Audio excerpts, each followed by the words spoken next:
Liza kuqinisekisa ukuba abo baseluvalelweni bayakwazi ukuziphilisa. Ziitoni ezingaphaya kwama-20 zemifino ezilinywa apha.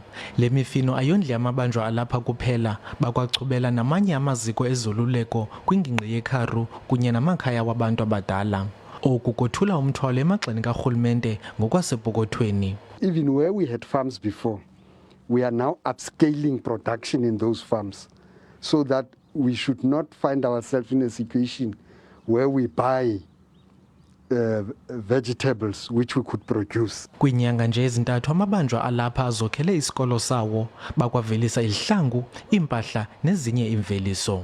Injongo karhulumente kukuba la maphulo mawasabalale kuwo wonke amaziko.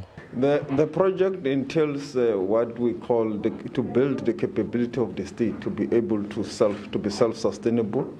And in that, it means that the offenders are going to do a lot of the work, including that they will gain skills from that.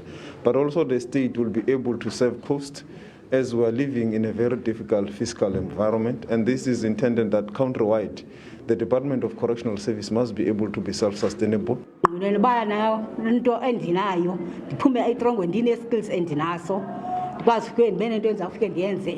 Ngomso Umphathiswa nesekela lakhe baza kuvula ngokusesikweni icandelo lamayeza nelokhiwe ngamabanjwa kwiziko loluleko laseGeorge.